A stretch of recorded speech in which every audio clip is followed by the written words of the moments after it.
It's the intel about the next generation of Bulldogs. This is Before the Hedges, brought to you by Kroger. Let's go, I'm a Bulldog. Hello, Dog Nation, and welcome into Before the Hedges, brought to you by Kroger. I'm Kaylee Mansell with Dog Nation recruiting insider Jeff Sentell, and after a small hiatus, we are so back. Of course, we had so much fun on the Dog Nation cruise, but I have to say that once we got back from the cruise, I just couch-rotted and watched every pick of the NFL draft, just excited to see where all the Georgia guys were going. Of course, 13 get taken. What sort of message does that send to recruits about what Georgia has to offer? Yeah, Kaylee, it's kind of like, Georgia has the on-field wins, but if we're being honest, I think most of the recruits I talked to, if they said, would you rather go in the first round or win national championships, they'd hem and haw about it a little bit, but I think they would rather say first round if they had their druthers. So what it does is it reinforces, I wrote about this on DogNation.com this week, how I think Georgia, in terms of development, NFL pipeline, so to speak, I think it's right there with where Alabama was during the peak Saban years. I mean, the numbers support that. Some of the favorite stats there are Kirby has now had 19 losses while he's been at Georgia, and he's had 20 first-round picks at Georgia. Now, that number's skewed a little bit because I guess you take credit for DeAndre Baker, Sony Michel, Isaiah Wynn, Roquan, when, kind of they were Kirby, but not signed by Kirby. But, one thing I thought was cool, Kaylee, is I looked it up, and this is a big developmental thing for the Dogs, is I wrote something about how if a guy signs with Georgia and stays with Georgia, and that means no portal, that means leaves Georgia to go to the NFL, Georgia is getting 75% of their signees drafted. Wow. The ones that stay, now that's a clarifier because right now basically 10 to 12 people out of every class end up portaling somewhere because they can't start right away. And Kirby Smart talks about this a lot. And then it's even crazier, Kaylee, since his first two classes, Georgia's figured this out, 84% of everyone Georgia has signed that stayed with the Dogs beginning with 2018 has made the NFL, has been drafted by the NFL. Folks, that just doesn't happen. That's a stat where you look at it and it's like, if you're coming into Georgia and you're looking at your recruiting class and you look around and you're like, it used to be, hey, maybe 5 of us or 7 of us, 10 of us would make the NFL. Right now, if you stick with Georgia, you go through the process, there's an 84% chance that you'll be drafted by the NFL. If I'm Kirby Smart, I have that in bold print on a massive banner the second you walk in for your tour. Yeah. Anyway, we missed so much while we were gone, so we've got a lot to get to today. We'll just go ahead and hop right into it. We're going to update you guys on some things that we missed last week. We're going to do it quick 5 style. Then we've got a Dog Nation conversation with Peyton Dyer, the 4-star cornerback out of Duluth. Then we'll continue our Next Generation series where we talk about the class of 2025. This week it's going to be the EDGE Chase Linton out of Atlanta. And then the return of bold predictions with a cap on it this week. These things have to be either approved or not approved over the course of the next month. So the heat is really on Jeff and myself for today. But again, missed so much that we got to do it as quick as possible. So we're going to do all the headlines for this week, quick 5 style.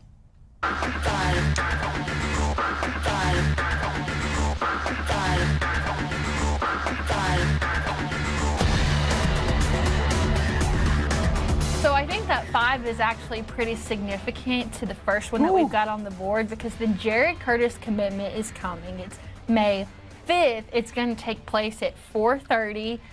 You might recognize some people that might end up going. Don't want to give away too much on that. 5:30 p.m. Central, the 5-star quarterback. Yeah, that's true. There we go. 5:30 Eastern, 4:30 Central. Here's the thing, though, is as it gets closer and closer, usually at about this time, people start to put their crystal ball predictions in, and it seems like nobody wants to do it. So how real is this becoming for Jared Curtis in Georgia? It gets really real. Kaylee, we just reported on DogNation.com earlier today that that announcement has been set, and I'm kind of going to be totally honest here, Kaylee. I didn't really think there's a lot of buzz with the Dogs right now. There's a lot of buzz with the Dogs, and I kind of am like, it's kind of head scratching because it seems like Georgia should they go on to sign Curtis, that's doing something we haven't seen before in the Kirby Smart era. It's Oregon, it's Georgia. A lot of the national pundits weigh in with their expertise and their sources. And I keep waiting for somebody to say, yeah, it changed. Or some late money has came to the table or whatever. But you're kind of not hearing it right now. And you're kind of hearing that maybe location, familiarity. Remember, Oregon has had turnover for the last couple years at its coordinator spot, quarterback coach spot. Georgia has basically been Coach Bobo and Coach Smart and a lot of some of the same offensive staff. And, there's also the location, Kaylee. It's 1,900 miles to Oregon, and it's a lot shorter from Nashville to Athens. And, true dual threat there. And it's kind of funny because, Kaylee, I think we're doing a good job by always rehashing money if you spend what it would take. And Kaylee, don't hold me to it, but I think it's probably going to come somewhere between 2.5 and 3 million annually, maybe 2 to 3 million annually, and that's some very, very, very steep stakes right there. And a lot of the buzz, a lot of what you're hearing is Jared Curtis in Georgia. If you had to pick somebody right now, if you had to if you had to pull your britches up, your big boy britches up, and most people are saying Georgia is in a pretty good spot right now. It's just so crazy because we've been talking about this for so long, and now the decision is less than a week away, and we'll finally have the answers that we're looking for. In fact, myself and Jeff Sentell will be on the scene in Nashville Christian, so make sure to tune in to whatever Dog Nation platform that you watch on. That way you can see the decision live. So probably the biggest news that happened while we were gone on the cruise, somebody that maybe we kind of dismissed as someone who was going to go somewhere else, Jackson Cantwell was supposed to make his decision today, but announced last week that he was pushing it back to May 13th. And the last visit he's going to take is to Georgia on May 10th. Does this mean what we all assume it means? Again, Kaylee, it's almost you could Xerox what I'm saying here. I mean, I'm going to say, and I'm trying to be very responsible fiscally here, that I'm going to say between the two of them, it's probably going to be 4.5 to 5 million. Now, does that happen all through the NIL settlement with rev share? I don't think so. I think traditional NIL will come into play as well as the collectives at work here as well. So I don't know whether this is the pass the collection plate episode of Before the Hedges, but to me, obviously there's a lot of momentum. It was one of those things with Cantwell, like we always used to say, Kaylee, follow the visits. And Georgia hadn't gotten a visit from Cantwell since these pictures right here when he came to see Georgia play Auburn. He brought his family with him again. I believe he had his head coach. His parents are All-American track guys. His dad was a world champion in the shot put. Here's something interesting, because I've started kicking around this story a little bit because Georgia didn't give a visit, but now they get the last visit. He just saw Oregon this past weekend. He was in all kinds of gear and neon shades. He looked like he was having a great time in Eugene. But I asked this question around people close to Jackson, and I said, I guess I probably sounded like an NFL general manager back in the day, but how hard would Jackson work if he gets that type of money? And almost to a T, the people around him have said there won't be a hiccup's worth of difference in how he works. Because one of those things you look at is like, okay, if you give a young person $2 million a year, $1.5 million annually a year, how big will that work ethic be? Will they feel like they've made it? Will they feel some sort of, okay, let me go down from fifth gear to fourth gear? And I'm not hearing that with Jackson at all. And I mean, I've said before on this program that I feel like if this was a traditional recruitment, like maybe 2018, 2019, 2020, I think Jackson Cantwell might already be a dog. And that's crazy because you expect late momentum here from Oregon again, and you also expect Miami to have late momentum. If those are the kind of the schools, I think Michigan is also in there. Those are his finalists. He will also have a ceremony at his school in Nixa, Missouri on May the 13th. And will be very interesting, especially with Georgia now getting the last visit prior to his decision. Yeah, if it is Georgia, the thing I'll be looking the most for is what changed. Like, what was that part in your recruiting journey? Was it after the visit to Oregon? Did you kind of know before Oregon? But he's going to have to commit to the Dogs before we answer those questions. Next one on our list, y'all know I keep my little notes right here, bullet points. Sometimes I say different things. My notes here say Texas, comma, holy moly in all caps. So Jeff sent me a screenshot earlier today. We'll show it to you on the screen here. Texas is about to pay big for their 2026 class. It says salary cap, question mark. Texas Longhorns will spend between $35 to $40 million on their football roster for 2025. That's life-changing money. We thought that Ohio's $20 million whatever was a lot. No. Oof. And it feels like, Kaylee, people are playing a different game. And, maybe when you look at things here, when you go, okay, what are these numbers being thrown around if 2 players, 2 5-stars are going to attract like $5 million, $6 million? Like, who has the money for all this? Well, if you got a $35 to $40 million payroll for your roster, then probably so. You see what's happening here, and it's kind of, Kaylee, I'm just going to be real. This is my holy moly moment myself. Mm-hmm. I don't think it's sustainable, and I think it will really change. I mean, again, you're going to see a lot of situations where these young men are making more money their first year at Texas or for the 2025 season at Texas than they make for the remainder of their career. It's a lot of front-loaded contracts. And, Kaylee, I just got to say, wait a minute, hold the brakes. When you're front-loading these young people all this type of money, and then they may get better and they may play more, and then they might not get paid as much, I don't know if that's going to set really well with 17, 18, 19-year-old maturing young men. Yeah, that's kind of where my mind went when I saw this too. It's like, okay, all of this is being done before the House settlement passes through. So it's like, okay, I see why you're going all in on this, but like, who's to say that these kids won't just take their 1 year of getting their bag and then go to the next because they know that they're not going to be able to have the same amount? Yeah, or they could just go to where they really wanted to go. Yeah, and exactly. Spend 1 year and let the money ride out and make it different now. I mean, there's so many things that just astound me about college football right now, and I wonder about the future of the game, the sanctity of the game. I wonder if some traditional fans are kind of going to tune out by all of this, but something tells me that everybody will kind of still remain loyal and still watch their school, still follow their school.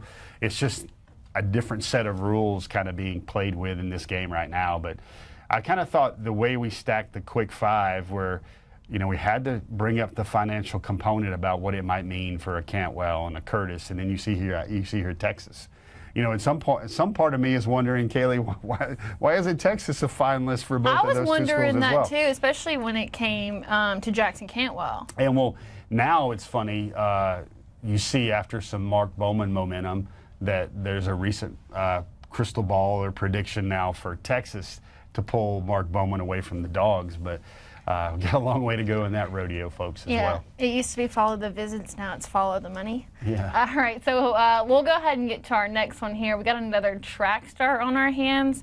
Wide receiver Maurice Gleaton actually just set the record for the 100 in the state of Georgia. He's the first person in the state to ever run it in under 10 seconds. It looks like he's going to be doing both with football and track. Yeah, this gets interesting, Kaylee, because what we see here is he does play football for Langston Hughes. I think he had a couple touchdowns against Milton in the state title. I think if my math and memory serves me well here, he averaged 36 yards per catch last year as a senior. It's pretty good, Kaylee. Holy moly moment. Yeah, that's another holy moly Kaylee moment. And then he did so almost 1,000 yards, almost 8 to 12 touchdowns, things like that. Well, he had signed for Georgia to run track. And in his sophomore season, back when he was slow, I'm crazy to say this, he only ran a 10.14, 10.15, and that was right around Tyreek Hill territory for the fastest 100-meter from any Georgia high school track athlete ever. Well, he went 9.98 over the weekend, or I think last week, like maybe Thursday or so. It was legal. It wasn't wind dated. And Kelly, that's now second or third fastest all-time nationally. Yeah, they're talking about him potentially being an Olympian one day. And Georgia had him as a track scholarship. Well, yeah, after what he did against Milton, Kirby and company started talking, and I've been told that the scholarship has been converted to where it's maybe some parts football, some parts track. Maurice Gleaton is a guy that sounds fantastic. If you're going to have 105 players on your roster, maybe one of those at 101, 102, 103, 104, 105. Might as well be a guy that can crack 10 seconds in the 100 meters. And we did some Googling. We're 85% certain on this, Kaylee. Okay. Georgia Tech folks will probably correct my math on this because we know some of them watch. What's the difference between Tyreek Hill running 100 meters at 10.14 and then Maurice Gleaton running 100 meters at 9.98? I thought it was fascinating. It's 4 steps. 4 steps. So Georgia could potentially add or has added, and he's still in high school. He won't graduate because he's still going through high school track right now. But anybody that's 4 steps faster than Tyreek Hill at any point in their lives, maybe that's a good problem that's to a have. good problem to have. And maybe that Jared Curtis arm will kind of see if he can overthrow that guy. Ooh. Now, is he a polished receiver? No. But he got the route tree down like he's a valedictorian of TE Wide Receiver Academy? No, but he has been well coached, especially by Stephen Brown at Langston Hughes last year. I believe Coach Brown was the Class 6A Wide Receiver Coach of the Year for that classification. So it's intriguing anytime. I mean, Kelly, that is the definition of world-class speed. That will be the fastest Bulldog ever. So last thing, you just told me it was an interesting note about the 2026 class. Can you elaborate? Yeah, so this is a question I got on the Dog Nation cruise. Oh. And maybe this would have been a good question of the week or whatever, but it's a typical question I get every year, and it goes like, how big will Georgia's class be? How many guys can they sign? Well, you think about the revenue settlement, the revenue sharing settlement, Kaylee, and you also think about these 5-stars and how much some of them will cost. I also kind of looked at another area. Do you know, Kaylee, there's not going to be a lot of room for these guys unless there's massive portaling. Mm-hmm. There are only 9 guys left in the program from the class of 2022. That's Malachi Starks, Jalen Walker, Christian Miller, Oscar Delp, that class. There's only 9 guys left. Then there's only 13 guys left from the class of 2023 already. So that's only 22 spots opening up. Yeah, certainly some guys will portal. Yeah, certainly some guys will maybe move on to the NFL, although there's not a lot of heavy NFL draft guys in that criteria. So with me, it's like, how are you going to fit the normal 28, 29, 30, especially when Georgia traditionally gets 6 or 7 portal guys this year? Mm-hmm. I think the high school class is going to be smaller because I don't see how they can fit another 25 high school players when they're not turning over that many upperclassmen in the roster. It's kind of crazy to think about from another aspect as well, Kaylee, that there's really only 22 guys on Georgia's roster that have been around since the 2023 season. That's another holy moly to me, where you have 9 signees left from 2022, you have 13 left from 2023, and the rest of them are all 2024s and 2025s. Wow. That's just kind of the new way of college football, isn't it? Yeah. All right, so in just a moment, we'll have a Dog Nation conversation with the cornerback Peyton Dyer, but want to remind you guys that here on Before the Hedges, we are brought to you by Kroger.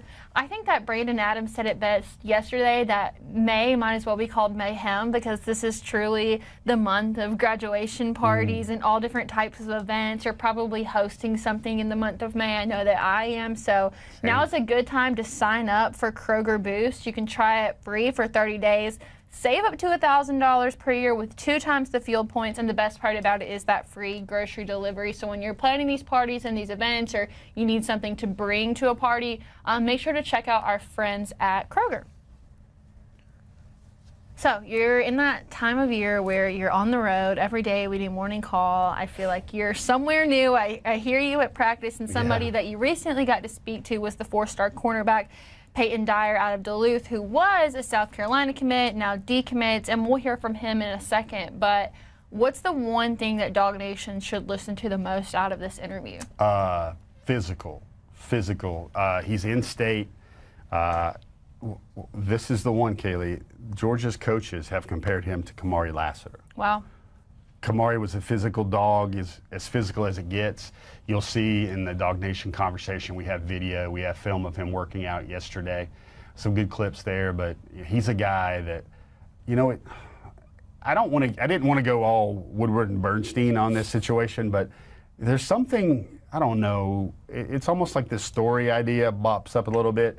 The reason why he decommitted from South Carolina, it sounds like it's a little personal, but all I can gather from it is that South Carolina could have handled it better, and he's no longer committed to South Carolina, and Georgia is really gassing him up. Georgia is definitely making him feel like a priority, and Kaylee, he's about 6 feet, a little over 194 pounds.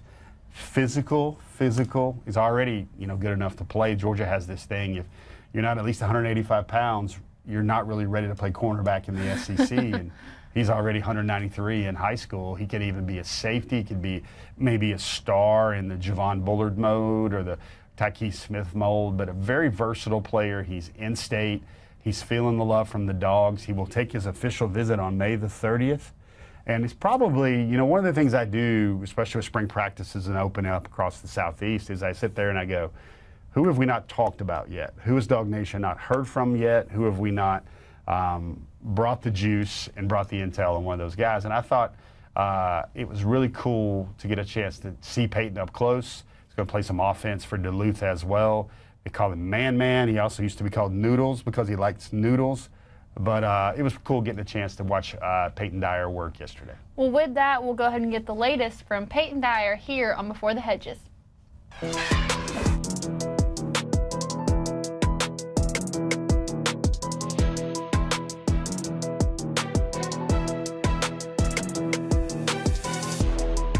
Peyton, I got to ask, I watch your tape, dude. It looks like somebody said something bad about your mama, the whole reel. Like, where does that edge come from? How do you play with that? I don't know. I just played hard. My teammates encouraged me to play hard. My family. It's been the edge since I was little. Why do you play football? Everybody's got a reason for this great game. For you, what's your why? My family. I want to take care of them.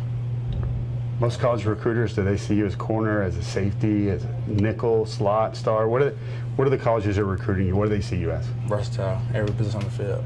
So I'm told every time. What do you think is your best position? Corner. Corner? Yes, sir. Let me ask you, I haven't spoken to you since your decommitment. How would you describe that? Was it too soon? Do you need to explore more options? Do you need to back up? Everybody's got a reason for a decommitment. What was yours?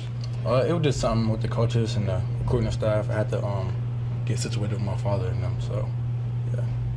I saw on every post you had, you always had, what, not committed? Still committed. Still committed? Mm-hmm. What was the reason for that? That's pretty funny. I haven't seen that before. I didn't want to seem like I was just like not committed. So I just put still committed as that. I guess Georgia's recruiting you heavily. What's your thoughts about the Dawgs, man? What's the opportunity look like there for you? They're in my assumed top 5, but I like the Dawgs. Love Coach Dante, Coach Kirby, all of them. What do they see in your game? What do they tell you? I'm versatile. They tell you you're a priority? How do they make you know it feels like you're a priority? They just see me on defense. They show me where I can be on defense and what they see. So. What do you like best about Georgia? How they play, high tempo. Peyton, what do you remember about that conversation with Kirby? What sticks out? Just the way he said he sees me at the school and on the defense. They made me feel different because, like, not everyone has a DB coach coaching them, and all them DBs, so that's good. Head coach showing you that sort of love or attention, what does that do for your recruitment and how Georgia views you? That must show you mean a whole great deal to them. Yes, sir. It's a lot. I really love it, so it's a top priority for me. Are you scheduled an official with Georgia yet? Yes, sir. What day is that? May 30th. May 30th? Yes, Why do you want that one? It's earlier date, so I had to get it. I heard you say you got a soon-to-be released top 5, so we don't want to break your own news for you, but which schools do you feel like really want you right now? Schools I think that really want me, I say Penn State, USC, Tennessee, and Georgia. You got officials set up with all this? Yes, sir. Any Except idea? Tennessee. You might be the guy that waits until December now to make your decision because you went too early before. Like, what does the time look like for you? Do you want to get it done before your senior year? Do you want to do it this summer? I say before July, probably. Really? Yes, sir. Why? Just secure my spot already. So. What would your recruitment look like if Georgia had came on you sooner? Because I think they offered you, what, 3rd game last year or something like that? What would your recruitment would look like if Georgia would have hopped in there in the first place? I say I would have blew up for more than I am now. What do you want people to know about the way you play by watching your film? Hard. Dedication, hard work, good ethic. Come on. What's your favorite part of the game? Is it striking somebody, or is it making a play on the ball? Physicality. I love being physical. Is that what Kirby said to you? And like, soft DBs can't play at Georgia. Doesn't matter how well they cover, no matter how well they run. Was that sort of the message you got from Georgia about, you know, we like guys with an edge? Yes, sir, most definitely. Because like I said, I get compared to Kamari Lassiter. So, and you know he's a physical DB, so that's good. Do you have Kamari's ball skills? Yes, or even better. Who compared you to Kamari? Them, actually. Kirby, Coach Dante. Is that a wow moment when the coach says you could be like that dude? You remind us of that dude? Most definitely. He's a great player, so being compared to that makes me feel like a great player. Who's recruiting you the hardest right now? Georgia's one of them. Georgia's one of them? Yes, sir. Who are some other ones? Penn State, USC, Tennessee. Gotcha. I'm good. Peyton, appreciate you, man. Yes, sir. I appreciate y'all. What do you boys call you? You got a nickname? Everybody's got a nickname for you. Good. Man. Man, man? Yes, sir. Where's that come from? Family. Family? Yes, sir. Is that, explain. I love that story. Why? I don't know. Since I grew up, it's been Man and Noodles. And Noodles came from me loving noodles. So Man just came out of nowhere. Peyton Dyer, man. Appreciate you. Thanks for taking some time. Yes, sir. I appreciate you. So it's one thing for somebody outside of the program to tell you that you play like Kamari Lassiter, but when you hear it from Kirby Smart himself, it's probably like he's saying that Georgia's going after him so hard, or the connection between them is good. I mean, it's a good player parallel. His comp, his game, he's very physical. I want you guys to look back at that tape. There's a clip of him, some of his highlights, where he basically hawks a guy down from like 70, 80 yards downfield. That's pursuit, that's tenacity. But he said something in there, Kaylee, that really caught my ear. When I said, when do you want to commit? He said, before July. That's pretty quick. To secure his spot. To secure a spot. So that means what you think it means, Dog Nation. If he wants to play for a certain school, if he wants to make sure he's in a class, he wants to make sure he claims one of those corner spots in the class. So very interesting. Peyton Dyer, Duluth High School. We got to go to George Rogers Boulevard, I think, or George Rogers Drive. That's where the former Heisman Trophy winner in South Carolina and the #1 overall pick, I believe, in 1980 in the NFL draft, played his high school ball. But man, or Noodles, if you really go back in the day with him, it was fun talking to him this week. All right, so here in just a moment, we are going to do all things Chase Linton, but want to remind you, Dog Nation, if you want to get updated on all the things that we're doing over the next couple of months here on Dog Nation, make sure to like and subscribe to our Dog Nation YouTube page. That way you can get updates on not just here on Before the Hedges, but other shows like Dog Nation Daily, On the Beat, and Dog Nation at large, as well as any breaking news specials that we do. All you have to do is hit that subscribe button to get updated on all things Dog Nation. With that, we're going to continue our Next Generation series here on Before the Hedges.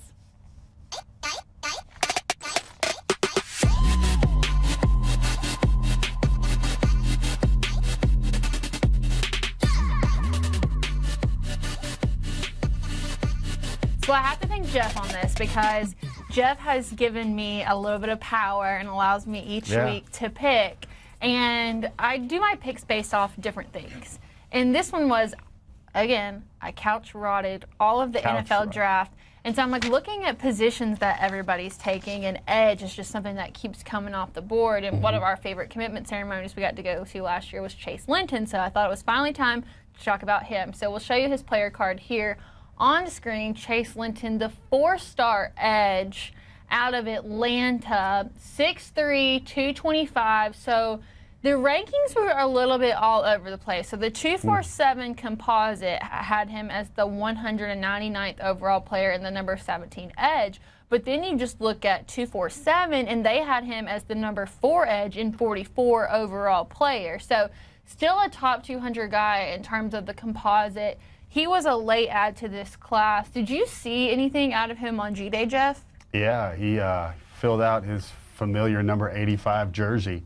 Got some pass rush in him. And look at that.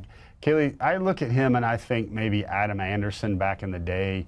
Athlete, explosion, quick twitch, ball get off is going to be there. And again, this is a young man who only probably weighed like 200 pounds like at the end of his junior year. At one point, he was committed to Rutgers, but Chase is that guy. I don't know if he's going to contribute mightily this year, maybe just as a situational pass rusher. But when Chase changes his body, he's probably going to be close to 6'4", and he's going to be 245, 250. He's going to have that suit of armor from Scott Sinclair for the SEC. And, you know, one of those things, you just sense a great deal of maturity about Chase Linton.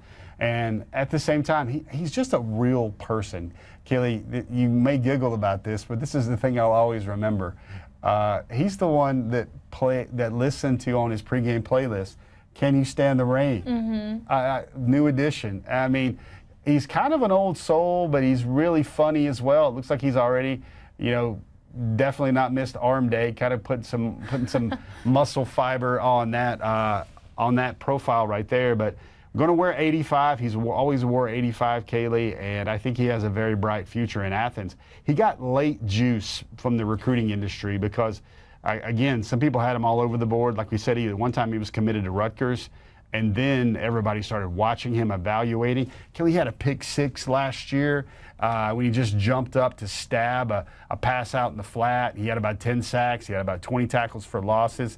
One really funny story, I was talking to people that were in the all-region meeting, and that's kind of fun to get to see. He was named the Defensive Player of the Year for his region. And someone spoke up, and they're like, all right, I nominated my kid, but this kid's a lot better. He talked about how great he was, and it was almost like the North Atlanta staff didn't really have to get on the table and pound the table for him. And it was funny that the discussion for Chase Linton for the Defensive Player of the Year in the region, I'm told, took about 40 seconds. That was it. So, as you mentioned, was a Rutgers commitment at one point and then ultimately ends up with the Dawgs. At what point did teams kind of start noticing, like, hey, this is a guy that can really play for a Power 4 school? I think it was when Georgia offered, really. And Kaylee, it's a really funny story. He worked out for Georgia. I believe he ran 4.5 that day. And it was like, wow, let us see more. We're really interested. And he's like, I got to go. My official visit to Rutgers is today.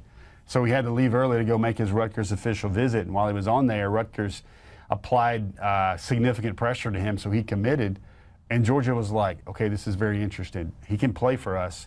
How interested will he be in us? So they invited him back for a workout. Mm-hmm. And then when he came back for another workout, he was like, all right, this is something serious. Georgia knew there was something serious.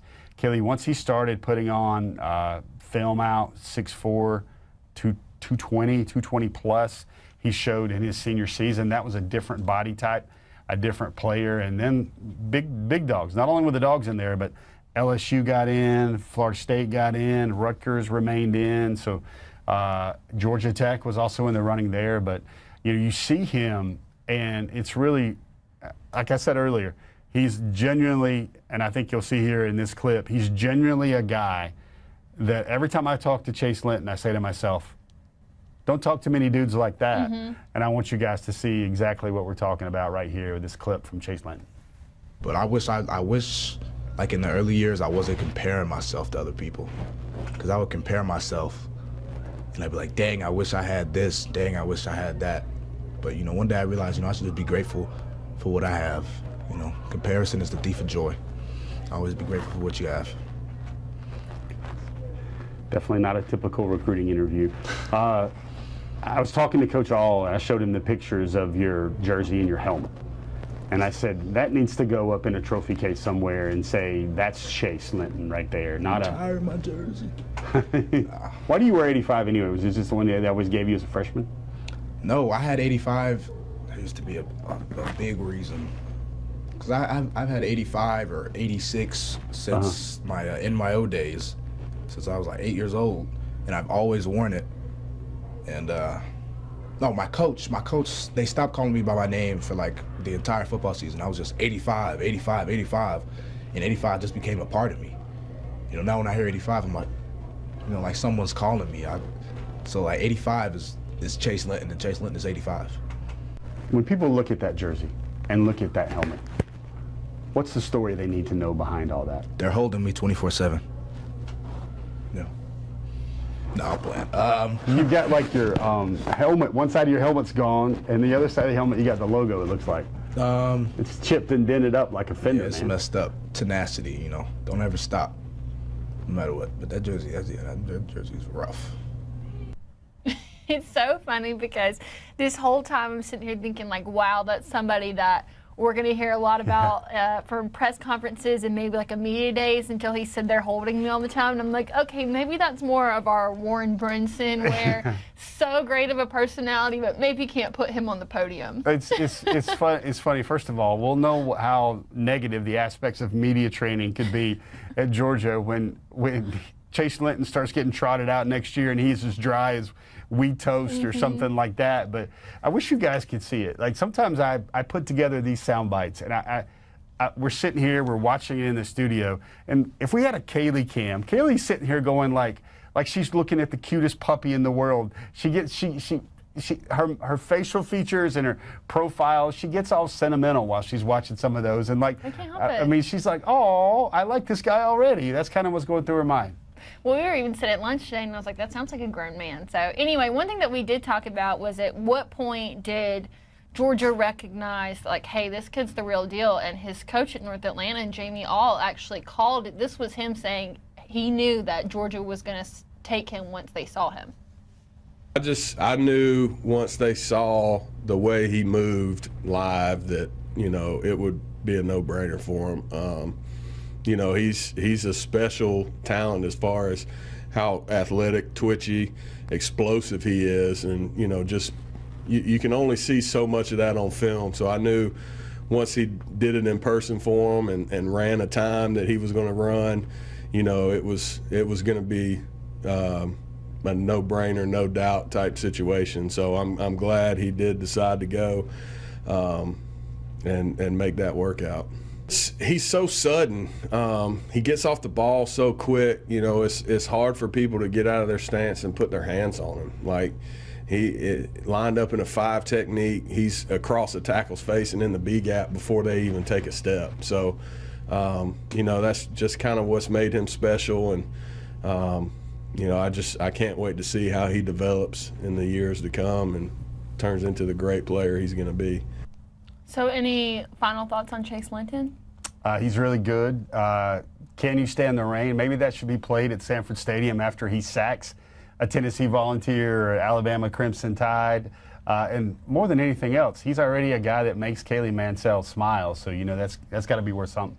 All right, so our bold predictions is about to return, but we were gone all last week on the Dog Nation cruise, and it was seriously so much fun. We had some pre-cruise activities, but it's just such a fun time while you're there, and it's one of those things that it's hard to understand how good of a time it is unless you're there. And so Dog Nation, for the first time ever, we already have the Dog Nation 2026 cruise announced. It's going to be next April 20th through the 24th. We'll be back on Utopia of the Seas.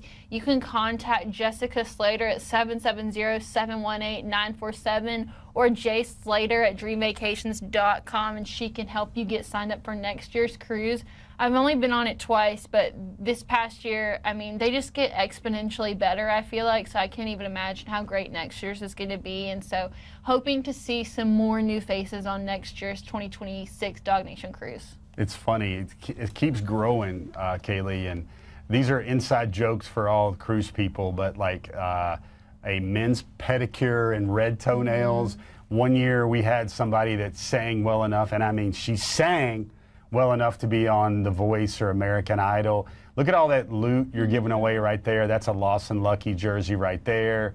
We have people, tell you what, those Dog Nation cruisers, they act like there's property going to be destroyed or something like that. Oh, yeah. You'll look around and you're like, how old am I? Look at all these people going to the dance floor at midnight right now. I mean, it's just a great group. It keeps getting better and better, and you get all these candids, you get all the Dog Nation people we're just normal folks like everybody else. You learn things about one another. There's a marquee T-shirt every year, and you know, Cody Chafin's sizzle reeled away on it as usual. That's him doing what he does. It's just so awesome to be able to talk Georgia football all the time with people who care so much. It really is just like a community, you know. Like a weird, strange cruise family, and somehow it all makes sense. And it's funny because Utopia feels like the Jordan Davis of cruise ships. It's huge. But the one thing, and this is the first time I didn't really get a chance to really scope everything out. There were some things on the ship that I didn't do, but look at that. Those folks made a towel, multiple towels. And I think maybe the headline for this past cruise is never bark alone, because when you're on the Dog Nation cruise with Dog Nation people, we call them our Dog Nation family. You're going to never bark alone, because there's going to be people barking all over. Like, one funny thing, Kaylee, is like, you remember that scene where I think it's the solarium, which is like the adults only side of Utopia, and there's a Philadelphia Eagles fan that came up to our Dog Nation cruisers, and he said, on behalf of all, she's like, wait, you guys are Georgia fans? And he's like, on behalf of all the Philadelphia Eagles fans, thank you so much for sending these dogs our way. And so if you had FOMO, because I get FOMO, if you had FOMO from this year's cruise, again, make sure to contact Jessica Slater to help you figure out how you can get on next year's Dog Nation cruise. It's been a couple weeks. Bold Predictions is back.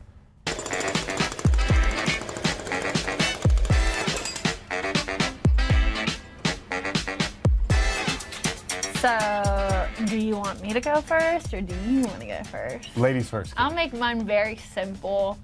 We talk a lot about Jackson Cantwell and Jared Curtis. I just don't see both of those guys pulling through. And we're going to know over the course of the next month how that happens. So I think that Georgia gets one of the two. Not both, not neither, just one. Just one of the two. One. And then that maybe saves some room in the war chest. That's a lot of money to spend back-to-back, especially after you revealed how much Jackson Cantwell was going to be getting. That was maybe a little bit out of where my hypothetical budget was in my head. Girl math. So, yeah, girl math. Dog math. So I don't know which one it is and which one it isn't, but I think that Georgia only gets one of the two, because that is a ton of money. Yeah, but it's funny. Maybe if the first one goes the Dogs' way, then the second one is like, wow, let's just get the number one quarterback and the number one tackle together. Still not sold on Jackson Cantwell. And I don't know if I'm still sold on Jared Curtis either. Yeah, it's almost like with the amount of money, you're like, you want to be sold on those guys, right? So it's there's a little bit of synergy between the predictions this week, because I do think that Georgia, by the end of May, and that's what we kind of couched it, and we said, let's have a prediction that we can audit within a month. So by the end of May, I think Georgia will have a 5-star commitment. It's interesting how there was a little bit of great minds think alike there. But there's one thing to think about, and perspective here, Kaylee. Do you know if Georgia got both Cantwell and Curtis, they still wouldn't have a top 10 class? Because they simply would only have like 8 commitments. Well, I mean, I hate the way that certain sites do it when it's quantity over quality. You're telling me that 23 stars is better than a class that's got a couple 5 stars? No, that just feels so lazy to me. Well, I agree, and I would probably nod my head in agreement with you on that one, but at the same time, I do realize that, hey, if the formula will revert itself and it will look right by the time December rolls around, because those other 3 stars will get knocked down, and I think the national leaders right now all have like 20 commitments so far, which is not going to last. But because really the recruiting season is just starting, and it's funny. I know it's visit season and I know it's recruiting season because, I have my phone on vibrate during the show, and it's literally going off like a whole lot right now during the show or everything else. So my thoughts, Kaylee, is I think they will have at least one 5-star commitment by the end of this month, and I don't see them having a top 10 class as of yet, no matter what happens. But that's what the months of June and July are for. So ours are kind of intertwined. They're kind of linked. Okay. I like where our heads are at on that. I mean, I was expecting, Kaylee, you had so much fun on the cruise, I was expecting you to say, Jackson Cantwell, Jared Curtis, Tyler Atkinson, Mark Bowman, come on down. No, I'm not so sure about Mark Bowman either now. So, I mean, honestly, when you set yourself up for disappointment, things can only excite you from that point on. So, all right. Anyway, let's go ahead and do class breakdown. We'll go through these really quick. No new ads this week. We'll go ahead and start with the defense, then we'll go back to the offense. You've got the 3-star defensive lineman, Seven Cloud, as well as the 4-star safety, Zach Fort, and the 3-star safety, Keelan Jones, who was added last week. We'll flip to the offensive side of the ball, where you've got the 4-star tight end, Lincoln Keys, the 4-star wide receiver, Vance Spafford, as well as the 3-star wide receiver, Brady Marchese.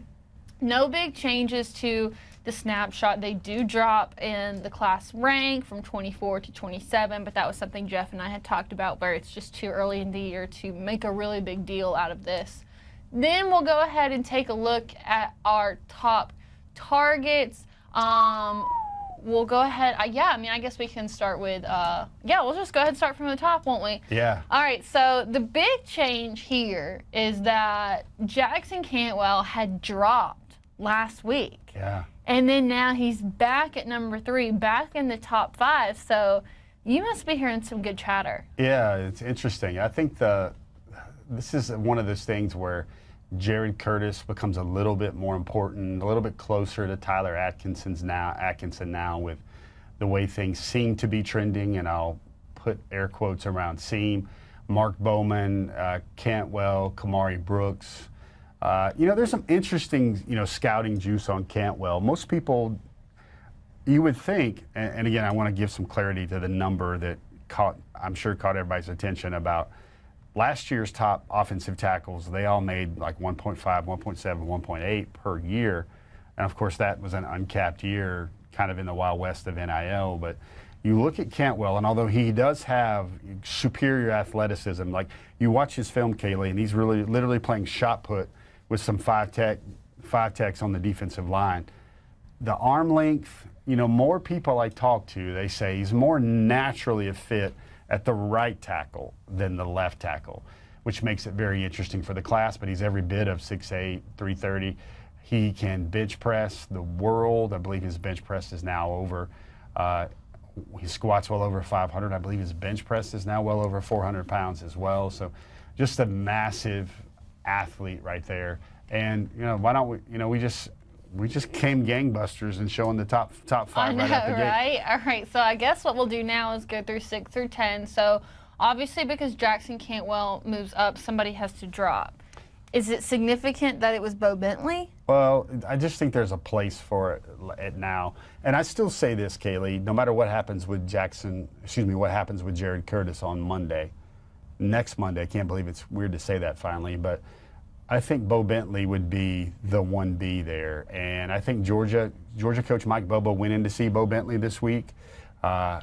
Good meeting from what I've been told right there as well. So you keep going down the list. These are a lot of guys that I plan to go see over the next couple of weeks. You've got Buford represented. You've got Colquitt County. You got Norcross. Carter Lucky's not participating in spring. He's still mending from his shoulder surgery. He got during the offseason. Ryan Mosley's at Carrollton, and then Caden Prothrow as well. Lots of people tell me that their thoughts on Prothrow is they don't see him getting out of the SEC footprint. Texas is going to try, other schools are going to try, but don't see him getting out.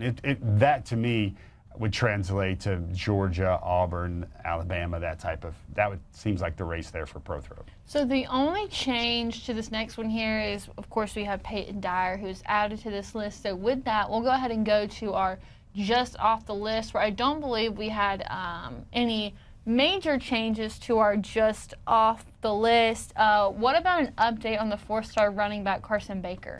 Yeah, Baker.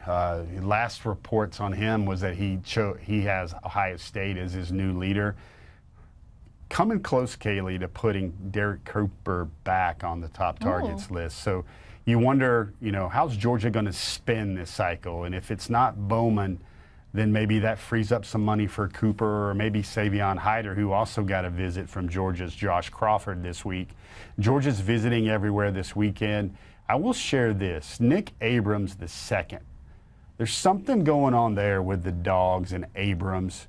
I don't know if that's going to be ultimately connected to what happens with Atkinson, but Nick Abrams just dropped his Final Four. Georgia's in the Final Four. I believe it's Georgia, Alabama, Michigan, and Oregon for Nick Abrams right there. Big heavyweight group right there. He still tells me that Georgia has him really interested. He's really interested in Georgia. He felt like a priority. He loves the juice that's there at Georgia. He's imagined running out of the tunnel in front of 93,000. Something to monitor there. He's also giving Georgia his official visit this month. Not next month. He's committing on July 16th Kaylee, that's his birthday. He's going to give one of those schools a big present for his birthday.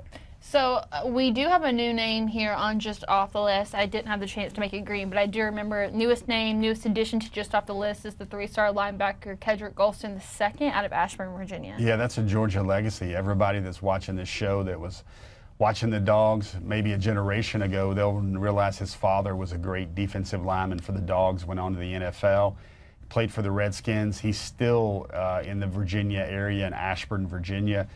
Kedrick was at Georgia for G-Day, had a great time. There'll be a story on him coming up in the next few days, I believe, on DawgNation.com as well.